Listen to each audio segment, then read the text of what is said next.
बिस्मिल्लाहिर्रहमानिर्रहीम। आज हम पढ़ेंगे सेकंड प्लेस वॉवल का वॉवल नंबर 2 जो है शॉर्ट ई वॉवल। कल हमने सेकंड प्लेस का पहला वॉवल पढ़ा जो था लॉन्ग ए वॉवल जो कि हैवी डॉट से ज़ाहिर होता है। अब डिस्कस करते हैं शॉर्ट ई वॉवल के बारे में। Number 2, short E vowel. This is short sounded vowel and represented by a light dot and may be placed alongside the stroke on the second place. Short E vowel मुख्तसर आवाज़ का vowel है जिसमें मुख्तसर हमें वावल की आवाज़ मुख्तसर आएगी और ये ज़ाहिर होगा लाइट डॉट से और ये लगाया जाएगा स्ट्रोक के साथ अलॉन्ग साइड द स्ट्रोक। चूँकि ये सेकंड प्लेस वावल है, सेकंड प्लेस वावल का रूल ये है कि हम स्ट्रोक की सेकंड प्लेस पर लगाएंगे वावल को। क्लियर? और सेकंड प्लेस में एक रूल ये था कि जो आउटलाइन होगी वर्ड्स की आउटलाइन वो ऑन द लाइन लिखी जाएंगी। सेकंड प्लेस वावल का रूल ये है कि उसके वर्ड्स की जो भी आउटलाइन होगी वो ऑन द लाइन लिखी जाएगी।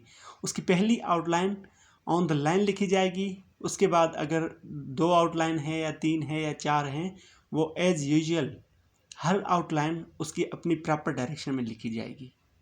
अब इसमें जैसा वर्ड है पहला वर्ड बैट, इसमें देखें सबसे पहले देखेंगे हम कौन कौन से कॉन्सोनेंट यूज़ हुए हैं। बैट, बैट में अब देखें पहली आवाज़ आ रही है बी और दूसरी आवाज़ आ रही है टी। बैट, बैट में अब हम क्या करेंगे, सबसे पहले हमने बी और टी की आउटलाइन को बनाना है। बी को हमने लिखा on the line, T without lifting the pen, pen या पेंसिल को उठाए बगैर उसके साथ ही हम टी को ज्वाइन कर देंगे एज यूजुअल डायरेक्शन, उसकी अपनी डायरेक्शन में। ये हमने कर दिया बी और टी की आउटलाइन को आपस में ज्वाइन। अब हम देखें कि इसमें वॉवल की आवाज़ कहाँ पे आ रही है। बैट, बैट में सबसे पहले आप ये देखें कि शॉर्ट आवाज़ आ रही है वॉवल की बैट।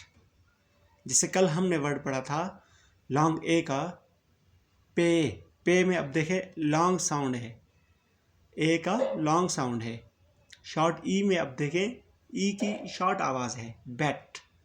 बैट में अब हमने बी और टी की आउटलाइन तो लिख ली। अब देखें वॉवल की आवाज़ कहाँ पे आ रही है।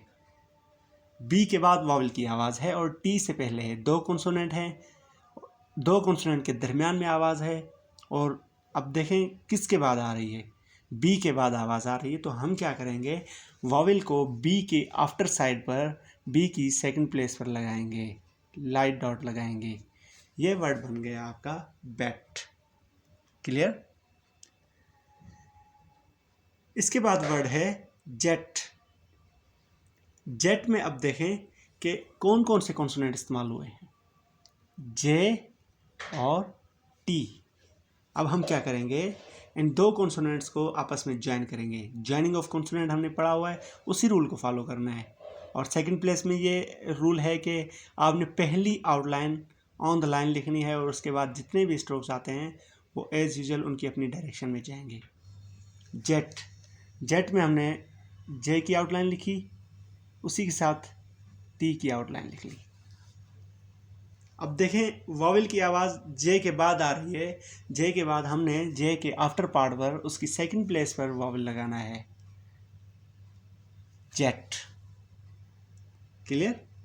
इसके बाद वर्ड है शेड। एश और डी कॉन्सोनेंट यूज हुए हैं। अब क्या करेंगे, हम इश को ऑन द लाइन लिखेंगे, इश कॉन्सोनेंट को ऑन द लाइन लिखेंगे। इश, डी एज यूजुअल उसकी अपनी डायरेक्शन में ज्वाइन कर देंगे। इश और डी लिख लिया। अब वॉवल की आवाज़ देखते हैं कहाँ पे आ रही है। शेड इश के बाद आ रही है, तो इश की सेकंड प्लेस पर आफ्टर साइड में हम लाइट डॉट लगाएंगे जो कि जाहिर करता है शॉर्ट ई वॉवल को। ये वर्ड बन गया शेड। इसके बाद नेक्स्ट वर्ड है डेथ। डेथ में अब देखें कौन कौन से कॉन्सोनेंट यूज हुए हैं। डी और इथ की आवाज़ आ रही है, डेथ। तो हमने क्या करना है, डी कॉन्सोनेंट को ऑन द लाइन लिखना है, उसके बाद इथ को एज यूजुअल डायरेक्शन में ज्वाइन कर देना है। अब हमने लगाना है वॉवेल। वॉवेल अब कहाँ पे लगेगा, डेथ, डी के बाद, यानी डी कॉन्सोनेंट के बाद वॉवेल लगेगा और सेकंड प्लेस वॉवेल है शॉर्ट ई, तो हमने क्या करना है, वॉवेल को सेकंड प्लेस पर लगाना है डी के आफ्टर पार्ट पे। ये हो गया डेथ। क्लियर। इसके बाद वर्ड है लेड, LED, लेड। अब देखें इसमें भी शॉर्ट आवाज आ रही है। कौन कौन से कॉन्सोनेंट यूज हुए हैं, L D। अब सबसे पहले हमने आउटलाइन बनानी है, ये हो गया L D। अब हमने लगाना है वॉवेल। वॉवेल की आवाज़ कहाँ पे आ रही है, लेड, L के बाद आ रही है। तो हम क्या करेंगे, L के आफ्टर पार्ट पे, L की सेकंड प्लेस पर हम शॉर्ट E वॉवेल लगाएंगे। L का आफ्टर पार्ट कौन सा है, ये बिफोर पार्ट है और ये आफ्टर पार्ट है, तो हम वॉवेल को यहाँ पे लगाएंगे, तो ये वर्ड बन जाएगा लेड। क्लियर। इसके बाद क्या कहता है कि some words where in the consonant shows in writing but never be read. मतलब कुछ लफ्ज़ ऐसे होते हैं इंग्लिश में जिनमें कॉन्सोनेंट यानी स्ट्रोक या कॉन्सोनेंट जाहिर तो होता है लिखने में, मगर पढ़ा नहीं जाता, उन्हें हम पढ़ते नहीं हैं। So we will write the outline of consonants which we listen. तो हम क्या करेंगे, सिर्फ और सिर्फ आउटलाइन बनाएंगे हम कॉन्सोनेंट्स की, जो हम सुनेंगे, जो उसमें लिखा होगा, जो कॉन्सोनेंट राइटिंग में शो हो रहा होगा लेकिन आवाज़ में नहीं होगा, तो हम उस कॉन्सोनेंट की आउटलाइन को नहीं लिखेंगे। जैसे वर्ड है फैच। फैच में आप देखें कौन कौन से कॉन्सोनेंट हैं, F, J और T लिखा हुआ है। इसमें T भी एक कॉन्सोनेंट है लेकिन प्रोनाउंसिएशन में T नहीं है, फैच। इसमें आवाज़ आपको आ रही है F और J की। तो हमने क्या करना है, T कॉन्सोनेंट की आउटलाइन को नहीं बनाना, हमने सिर्फ दो आउटलाइन बनानी है, F और J। F J, F और J हमने आउटलाइन बना ली। अब इसके बाद हमने लगाना है वॉवेल। वॉवेल फैच में देखें हमें वॉवेल कहाँ पे आ रहा है, वॉवेल की आवाज़ कहाँ पे आ रही है, फैच, F के बाद वॉवेल की आवाज़ है। तो हम क्या करेंगे, F के बाद F की सेकंड प्लेस पर शॉर्ट E का वॉवेल लाइट डॉट लगाएंगे। F के बाद आफ्टर पार्ट पे F की सेकंड प्लेस पर, और ये अब वर्ड बन गया फैच। क्लियर। नेक्स्ट वर्ड है डेट, DEBT। अब इसमें देखें D कॉन्सोनेंट है, B कॉन्सोनेंट है और T कॉन्सोनेंट है, लेकिन B कॉन्सोनेंट जो है वो सिर्फ लिखने में हमें नज़र आ रहा है लेकिन हम उसे पढ़ते नहीं हैं, B साइलेंट है, डेट। तो डेट में क्या होगा, D की आउटलाइन होगी और T की आउटलाइन होगी, DT। अब हमने लगाना है वॉवेल। शॉर्ट E का वॉवेल D के बाद आ रहा है, तो D के बाद D की सेकंड प्लेस पे हमने लाइट डॉट लगा दिया, तो ये वर्ड बन गया डेट। क्लियर। इसके बाद वर्ड है H। H में अब देखें कौन कौन से कॉन्सोनेंट यूज हुए हैं। एक तो है आपको नज़र आ रहा है T और दूसरा आपको नज़र आ रहा है J, मतलब दो कॉन्सोनेंट हैं लेकिन आवाज़ हमें सिर्फ और सिर्फ J की आ रही है। तो हम क्या करेंगे, सिर्फ J की आउटलाइन बनाएंगे, J की आउटलाइन लिखेंगे, T साइलेंट है यहाँ पर, J की आउटलाइन हमने बना दी। अब देखें वॉवेल की आवाज़ कहाँ पर आ रही है, H, J से पहले आ रही है। तो हमने क्या करना है, J की बिफोर साइड पर J की सेकंड प्लेस पे हमने लाइट डॉट लगा दिया, तो ये वर्ड बन गया H। क्लियर। इसके बाद वर्ड है एज। अब इसमें डी कॉन्सोनेंट ऑलरेडी है जो कि साइलेंट है, जो पढ़ा नहीं जाता लेकिन लिखा हुआ है, और दूसरा कॉन्सोनेंट है जी, इसे हम गैर नहीं पढ़ेंगे। जी है तो जिम की आवाज़ आ रही है, यानी जे की आवाज़ आ रही है, तो यहाँ पर हम सिर्फ जे की आउटलाइन इस्तेमाल करेंगे। हमने जे लिख दिया ऑन द लाइन। अब वॉवल कहाँ पे आ रहा है, वॉवल की आवाज़ आ रही है जे से पहले, तो हमने क्या करना है, शॉर्ट ई का वॉवल जे से पहले वाले पार्ट पर, बिफोर साइड लेफ्ट साइड पर जे की सेकंड प्लेस पे शॉर्ट ई का वॉवल लाइट डॉट लगा देंगे, तो ये वर्ड बन जाएगा एज। क्लियर। इसके बाद क्या कहता है कि when a word begins with a capital letter, name of city और country or a person, we will place 2 light dashes under the outline of strokes। इसका मतलब है कि जब एक लफ्ज़ स्टार्ट होता है कैपिटल लेटर से, जैसे कि शहर का नाम हो गया, मुल्क का नाम हो गया, या किसी शख्स का नाम हो गया, जैसे पाकिस्तान। अब इसमें देखें पी कैपिटल है, कोयटा इसमें देखें क्यू कैपिटल है। पर्सन नेम है जॉन, जॉन में अब जे कैपिटल है। तो हम शॉर्ट हैंड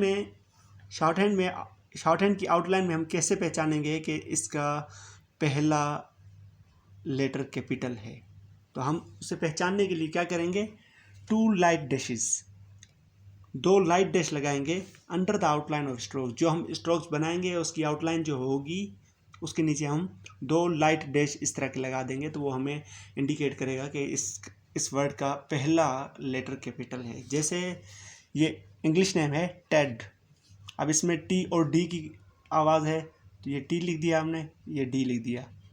अब टी के बाद वॉवल है, यहाँ पे हमने वॉवल लगा दिया और यहाँ पर हमने लाइट डैश लगा दिए, तो हमें ये इंडिकेट कर देगा कि ये किसी शख्स का नाम है, या किसी सिटी का नाम है, या किसी मुल्क का नाम है, कंट्री का नाम है। अब ये हमें इंडिकेट कर रहा है कि इस वर्ड का पहला लेटर कैपिटल है। क्लियर। टेड। नेक्स्ट वर्ड है एब। एब इंग्लिश नेम है, तो हमने बी की आउटलाइन लिखी, अब लगाएंगे वॉवल। बी से पहले वॉवल की आवाज़ आ रही है, लॉन्ग ए की आवाज़ है, तो हमने यहाँ पे हैवी डॉट इसके बिफोर साइड लगा दिया और इसके नीचे 2 लाइट डैश लगा दिए, तो लाइट डैश हमें इंडिकेट कर रहे हैं कि इसका पहला लेटर कैपिटल है। क्लियर। ये वर्ड बन गया एब, और लाइट डैशेस जाहिर कर रहे हैं कि इसमें इसका पहला लेटर कैपिटल है। टेड में भी इसका पहला लेटर कैपिटल है। क्लियर। इसके बाद है short hand phrasing. Short hand में फ्रेजेस होती हैं। फ्रेजेस क्या होती हैं डिस्कस करते हैं। A phrase in short hand is the joining of 2 or more than 2 words into one outline। Short hand में फ्रेज का मतलब ये है कि हम 2 या 2 से ज़्यादा लफ्ज़ों को एक ही आउटलाइन में जोड़ेंगे। The purpose of shorthand phrasing is to gain speed.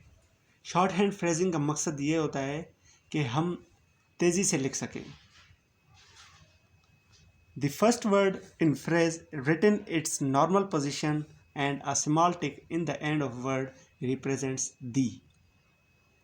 Phrase में पहला लफ्ज़ जो होगा आपका, जो लिखा जाएगा, वो उसकी अपनी नॉर्मल, उसकी अपनी प्रॉपर पोजीशन में लिखा जाएगा। उस वर्ड के साथ हम एक ऐड करेंगे, एक स्मॉल टिक। कहाँ पर? उसके वर्ड के एंड में, जो हमने वर्ड बना लिया उसके एंड में, उसकी आउटलाइन की एंड में अगर हम स्मॉल टिक ऐड करेंगे तो वो हमें बताएगा कि इसका मतलब है दी। क्लियर। अब देखते हैं कि ये वर्ड्स किस तरह बनेंगे, फ्रेजेस किस तरह बनेंगी। जैसे कि पहली फ्रेज है टू द, इसमें एक वर्ड है टू, दूसरा है द। तो टू की शॉर्ट फॉर्म हमने पढ़ी थी कल, स्ट्रोक पी का 4th part on the line, तो ये एज यूजुअल उसकी अपनी डायरेक्शन में लिखी जाएगी टू। ये टू हमने आउटलाइन टू की लिख ली। उसके बाद हमने क्या करना है, इसके साथ 2 आउटलाइन की अपोजिट साइड स्मॉल टिक लगाना है तो वो हमें मतलब देगा द, इसके अपोजिट। तो ये बन गई एक फ्रेज टू द, इसका मतलब हुआ टू द, दो वर्ड्स हैं, तीन भी आ सकते हैं, चार भी आ सकते हैं। तो वो जिस तरह हम एडवांस में जाएंगे तो इस तरह के वर्ड्स आएंगे, बिल्कुल वहाँ पर हम स्मॉल टिक ज्वाइन करेंगे द के लिए। इसके बाद है बी द, बी एक वर्ड है, द एक वर्ड है। बी की हमने शॉर्ट फॉर्म पढ़ी थी कल कि बी को अगर हम बी कॉन्सोनेंट को लाइन पे लिखेंगे तो ये हमें मतलब देगा बी का। अब हमने क्या करना है, स्मॉल टिक इसके साथ ज्वाइन करना है तो वो हमें द का मतलब देगा, इसके अपोजिट साइड और स्मॉल टिक देना है इतना। तो ये वर्ड बन गया बी द, दो वर्ड्स हैं, एक फ्रेज बन गई। क्लियर। इसके बाद है टू डू, दो वर्ड हैं, एक फ्रेज काउंट होगी। तो टू की शॉर्ट फॉर्म हमने पढ़ी थी जो कि ऑन द लाइन, पी का fourth part, sorry two, do की भी हमने शॉर्ट फॉर्म पढ़ी थी जो कि डी की आउटलाइन थी, ये हमने इसके साथ ज्वाइन कर दिया तो ये वर्ड बन, ये फ्रेज बन गई टू डू। क्लियर। इसके बाद है do the, do the, do की आउटलाइन हम लिखेंगे यहाँ पे डू, इसकी अपोजिट साइड हमने द के लिए स्मॉल टिक लगाना है इस तरह, सॉरी इस तरह, डू द, ये हो गया डू द। क्लियर। इसके बाद है विच द, दो वर्ड हैं, एक फ्रेज है। तो विच, उसकी शॉर्ट फॉर्म भी हमने पढ़ी थी, चे को अगर लिखेंगे ऑन द लाइन तो ये विच बन गया, इसकी अपोजिट साइड हमने टिक को ज्वाइन करना है तो ये वर्ड बन जाएगा विच द, इस तरह।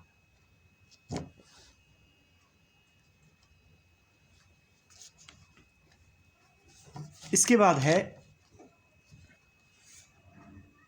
हैव द, हैव की हमने शॉर्ट फॉर्म पढ़ी और द स्मॉल टिक अभी पढ़ रहे हैं हम, वी को हमने लिखा ऑन द लाइन, ये बन गया हैव, स्मॉल टिक इसके अपोजिट ज्वाइन कर दिया तो ये वर्ड बन गई, फ्रेज बन गई हैव द।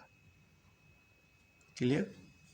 इसके बाद है बट द, दो वर्ड हैं, बट की आउटलाइन हमने पढ़ी थी, ये बट, और द के लिए इसके अपोजिट हमने स्मॉल टिक ज्वाइन कर देना है तो ये वर्ड बन जाए, फ्रेज बन जाएगी बट द। नेक्स्ट है पे द, पे एक वर्ड है, पी, द हम इसके साथ ज्वाइन कर देंगे स्मॉल टिक, और पी का, पी के बाद जो वावल आ रहा है वो हम पी की सेकंड प्लेस पे लगाएंगे तो ये वर्ड बन जाएगा पे द। क्लियर। इसके बाद वर्ड है, दो वर्ड्स आ रहे हैं, पेड द, ये हो गया P D, paid the, paid the. Clear. इसके बाद हैं पंक्चुएशंस जो हम इंग्लिश में लगाते हैं, फुल स्टॉप होता है, comma, question mark, exclamation mark, dash वगैरह वगैरह। फुल स्टॉप को हम ज़ाहिर करेंगे इंग्लिश शॉर्ट हैंड में, स्मॉल क्रॉस लगाएंगे तो ये आपको मतलब देगा फुल स्टॉप। क्वेश्चन मार्क के लिए क्वेश्चन मार्क लगाएंगे, उसके नीचे क्रॉस लगा देंगे तो ये हमें मतलब देगा क्वेश्चन मार्क का। एक्सक्लेमेशन के लिए हमने एक्सक्लेमेशन मार्क लगाएंगे, उसके नीचे क्रॉस लगाएंगे तो ये एक्सक्लेमेशन मार्क बन जाएगी। डैश के लिए हमने ये साइन यूज़ करना है। क्लियर। Thank you.